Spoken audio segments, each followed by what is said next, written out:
Well, hello everyone, and welcome to this session where I'll be speaking on online learning and its impact on students.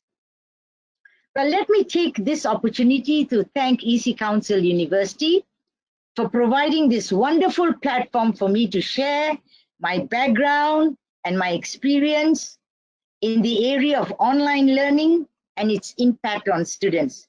I'm really very excited. For as you will hear from me later, I've spent nearly 30 years in this area. And, I've spent it on research and writing and promoting it. So for those of you who are here with me today, thank you for your confidence, not just in me, but in also in believing that online learning will be the new norm, the new future for all of us in education and in other areas of work, and also because it is a phenomenon that we all cannot ignore.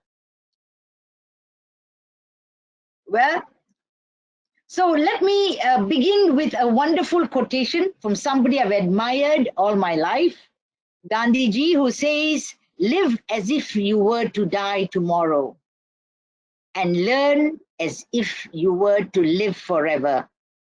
Well, I'm in the learning business. I've not stopped learning, and I've sincerely believed in what he says. I use the present tense because I think it is something that will live on forever. And I believe that we should learn as if we will live forever, that there will be no tomorrow, just today. So let me put a little twist to it and say, you will live forever, listen carefully, you will live forever if you do not let learning to die. Well, it has to, one has to live with this spirit as well as to have it and believe in it physically, spiritually, mentally, and then you will understand why I believe that we have to keep on learning as if we were to live forever, because that's what lifelong learning is all about. And why today technology has enabled us to pursue and move into a seamless and borderless world. My objective today is to talk to you about a few areas in online learning and how it impacts students. Firstly, I will look at the current state of online learning. I think I should not just generalize, but this is a period of the pandemic caused by the COVID-19. And so what has the marvel of online learning done for this period? And I will look at the benefits of online learning. And one cannot ignore Industry 4.0 and what it has done to enable online learning. So therefore, I will also talk about online learning and its impact on the impact of online Industry 4.0 and its impact on online learning. Being someone who has been in academia for so many years, for me, success in online learning has to look into learning styles and theories of learning, because online learning is not a new phenomenon, but it's a new phenomenon for a lot of people. I hope you agree with me, especially in this digital age. So let me get on to the very first objective that I said I would speak about, and that would be the current state of online learning during the pandemic. So here are some shocking statistics, or statistics that are significant. Worldwide, we see that around 19 million cases of infection have been recorded, or even more, because, I looked at it on the 6th of October. More than 700 deaths have occurred, This is definitely the rhetoric of a crisis. This is not normal time. This is not a normal time. For me, this is a time of stress. This is a time of disruption. This is a time of breakdown of normal life and learning. And it is a phenomenon that we have never seen before. As a result of which, about 60% of the world's student population is affected by this national feature of lockdowns. And it is a startling fact that more than 1 billion students and learners have been affected worldwide. Look at this figure, more than 50%, actually close to about 68% of total enrolled learners have been affected by this horrible attack on the entire world, as a result of which about 144 countrywide closures have occurred in schools and institutions of higher learning. I have a wonderful graph here. Thanks to the UNESCO, we can already see about how more than 1 billion students who have been affected, and this is the staggering impact of COVID-19 on global education. In the United States, more than 200 universities have cancelled face-to-face, or what they call in-person classes. And in the Commonwealth, more than 574 million students have been affected. Now, what is this effect on that has happened? We see that it has widened learning inequities, and it has hurt vulnerable children and youth disproportionately. So youth and learners are actually the victims. Now, I have made this out. I've always been in the area of schools, and this is what I imagined. So I have put this out for you. Look at this little boy. He says, oh my God, it's locked down. What am I going to do? No classes. I have to be stuck at home, no friends. This is going to be a period of stress. So what does he do? He says he needs an angel. I need an angel. Can an angel come and help me? Yes, an angel has come, ladies and gentlemen. This is the angel I'm going to speak to you about. Remote learning, online learning. And we see that it is the catalyst of the online learning platform that is actually our savior. Especially, as I keep on saying, we have been affected by a tsunami-like attack worldwide. Now, what's another impact is that online learning is going to be seeing a new norm where we can learn anywhere, at any time, and at our own convenience. Here you see a wonderful lady at home, and she's saying, I'm online. I'm sure very often you would be speaking to people and they would say, you know, I'm busy, or you couldn't get me because I've been online. This is a new feature. So therefore, let's look at the benefits of online learning. What are the benefits? Why is online learning the answer to COVID-19? Why? Because one of the greatest benefits is that it helps us to build a more resilient education system for the future. We need something that's going to be foolproof. This reminds me of a time when there were prisoners who were locked up in the prison who didn't have any opportunity to move on in bettering their lives. And online learning, which was called distance learning in the past and even today, which has helped them move on in their lives. So providing access to education is one of the benefits of online learning, and I hope you will agree. To me, it is the democratization of education, giving everybody a chance, no matter who you are, whatever your age is, where you come from, where you live, right? And this, one of the greatest benefits now that we've seen in this COVID period is that families have not been disrupted. I've seen women who can study from home, who can look after their children at the same time, all right?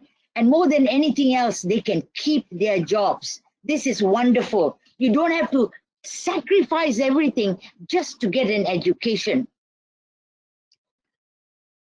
Furthermore, yeah, I have a picture here for you. I hope it's clear. You see a woman in her living with her children all around with a laptop. Isn't this a familiar picture? So what it shows is that there's uninterrupted learning across the world with the use of technology, and that this is why we call online learning flexible learning. We can learn at our own pace, and we have our choice of study. So basically, one of the greatest benefits is that it is all about the transformation of education. Online learning has facilitated that, has enabled that, and the opportunities that would be made available. You can see here for EC Council University, also providing one of the greatest opportunities available because of their online platform and the opportunities that they provide to the world. So before I go on, I just wanted to clarify a few terms. One of which is distance learning, online learning. But you know, I would like to share my passion about online learning very quickly, and if I have more time, I'll elaborate later on. I decided to do my PhD in this area because I had done my law degree as a distance learner, and I always wondered, what if I could have this opportunity? Furthermore, you know, I also did some of other courses online, and I wondered why with 3 children, can't we give the same type of opportunities to everyone? So I launched myself into studies and research that focused on online learning. And more so, my area of research was on the learner. What makes a learner studying on his own remotely successful? That was the area of my research. And if you're interested, you can always get in touch with me and I can talk to you about that. But, and so here we are. You know, this is a picture to show you that online learning has actually become a buzzword. Now, this little cartoon here says that, you know, everybody has to take the same test, all right? So this is something that where you have a fixed learning format. But with online learning, there's so much of flexibility that, you know, it is something that will fit into everybody's timeline, everybody's capability, and everybody's ability. So I'd say that distance learning, you know, I'd mentioned that I would like to clear this fact very quickly. Distance learning is basically an umbrella term. It's and online learning is one of those aspects of distance learning. You know, you can get distance learning, meaning that you study at a distance, but you would need internet access. It could be via radio, it could be via correspondence. You have University of the Air in Japan using radio, so that's distance learning. But what is online learning? I hope this will clarify some of your doubts. Online learning actually here is the use of the internet. You must have internet to be an online learner. There is actually virtual distance and there must be a virtual platform. In the same context, we often talk about synchronous learning. Synchronous learning means learning online at the same time, like, you know, we're doing right now, like FaceTime. But asynchronous learning means that you don't learn at the same time. There is materials are uploaded and then you can go up and pace yourself in learning. This is also another form of online learning. On the other hand, I'm sure you've heard of e-learning.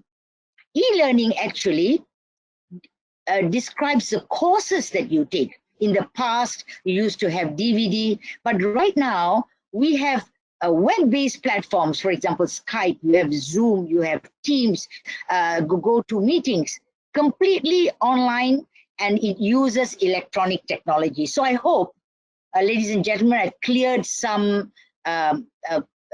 confusion if you have had anything, any questions regarding this. Now, as I said, I would also talk to you about Industry 4.0 and its impact on online learning. So what is Industry 4.0? 4.0 actually is a platform that focuses heavily on interconnectivity, especially with the Internet of Things. You have a more comprehensive, interlinked, and holistic platform for learning. It provides a platform where you have access to real-time data, automation, machine learning, big data, and I'm sure all of you know cyber physical systems.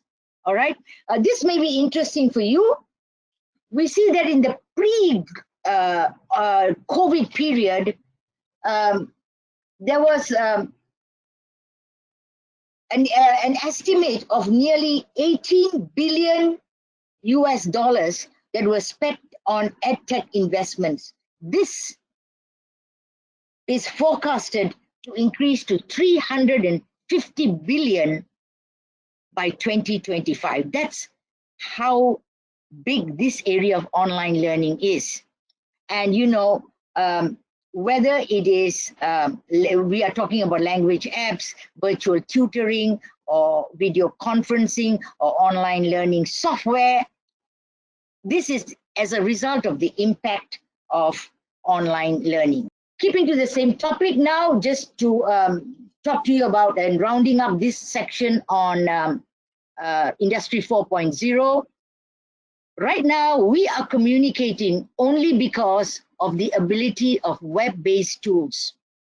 All right, so we have these platforms, for example, Zoom and GoToMeetings, as I explained just now, Google Hangouts, Skype, or Webex. In addition to this, you need a learning management system. To me, very simply, a learning management system is like a campus, all right? But it all involves learning, unlearning, and relearning, because there's so much that's happening. Lots of things are changing every day, all right? Look at this picture. This would not have been possible 10 years ago. Today, it is something because everybody is practically online. So here we are, a picture. I'm not there and you're not there. This is something that I've put up. All right, so for me now, how do we look at the measure of success of online learning and its impact? For me, a tool that I use is satisfaction. I will very quickly run through a few areas of past research, and if we have time, we'll go deeper into it. If not, I will just go through it very, very generally.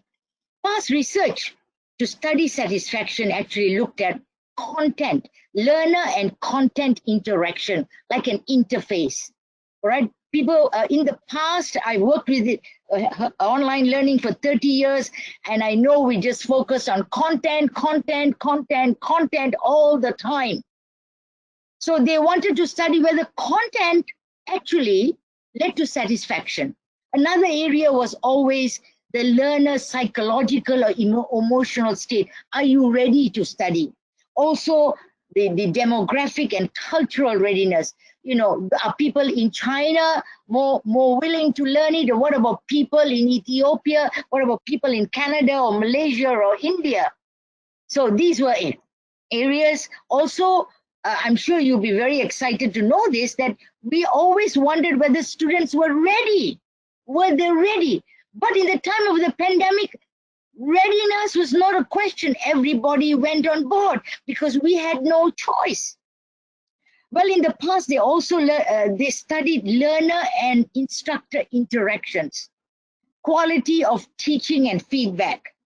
All right. So some of these areas you can see here. For example, Zuiban, Wang, and Cook, they found that students evaluated their instructors at the end of a program. based on the communication factor. Did professors communicate effectively with them? Were they encouraged in their learning? Were the courses organized effectively? All right. Did the professors show interest in the students' learning? Well, because you're on a virtual platform, students always ask this question. All right. Furthermore, if you looked at a model developed by Marsh and Roche way back in 1997, I'm giving you this date to show you that this is nothing new. Perceptions of satisfaction were very, very important. All right, like learning, enthusiasm, rapport, organization, interaction, coverage, and assessment. Again, the question of audio feedback. Oh, we love audio, like the way you're listening to me now, right? It's all audio. Students, take heed. Those of you who are also lecturers here and content developers, students always loved audio feedback, right? So there's another research here by Ice et al., another one by Key and Kwok. They looked into 5 elements. Here again, they looked into learners and learning, learner autonomy, independent learning, all right? And they also looked into technology competence. Again, they looked into perceptions. Now let me move on to a philosophy that I really love, and Socrates said, I have no answers, only questions. All right. I think this is what teachers do always. They love to ask questions. And I believe that we can only learn if we ask questions. So here I will touch again something that I promised you, that we will look into learning styles and theories in a digital age. Why is this important when I'm speaking about online learning and its impact? Why? Because for us who design materials, we have to look into the juxtaposition of our materials and the styles of our learners. What sort of learners are they? All right. Here, we look into the epistemologies. Actually, it refers to a branch of philosophy that investigates the origin, nature, methods, and limits of human knowledge. So course designers have to be cognizant of these theories. We do not have all that much time now, but it will be good to know that these theories that speak about objectivism, constructivism, connectivism, and faith-based theories have to become a part of our courses, to underscore our courses, all right? Again, we have to think about online pedagogy, all right? We have to look into computer-based learning. We have to look at how lecturers get on with lectures. We have to look at whether we are just putting up PowerPoint slides, or are these materials that are up there favorable to the learning and facilitating learning. Again, we look at problem-based learning. Today, there are so many MOOCs that are available. We have to look into that, and we have to also look at scholasticism and madrasas. What about learning theories and styles and how they affect the impact that we have? Again, from old schools of behaviorism, I remember Skinner and his work, cognitivism and thinking and learning styles, constructivism, networking and theology. So for those of you who have not thought about this, when you have all your wonderful content, please remember that for online learning to be effective, some of these areas have to be brought into the mainstream of instructional design. So what I would like to say is that the pandemic has actually been a blessing. It has been the catalyst that has brought worldwide recognition I know housewives who now know the word online. My children are online, they are online. Yes. So it's also about perception and readiness. And this is what I think will move us on to make this a platform which will be the new mantra for the years to come. This will be our mantra: online learning, distance learning, remote learning. Well, I'm an NLP fad. I believe and love and teach in areas of online learning and mind science. And I say that people have all the resources they need for change and success.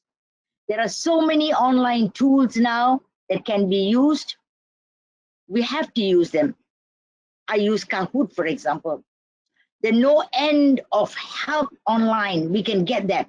But we have to have a positive mindset to say, we can make it, it will happen, and online learning is the way forward. Well, thank you, ladies and gentlemen. It's been wonderful for this little opportunity that I have. And I look forward to any questions that you may have. Thank you and God bless you all. I love you all.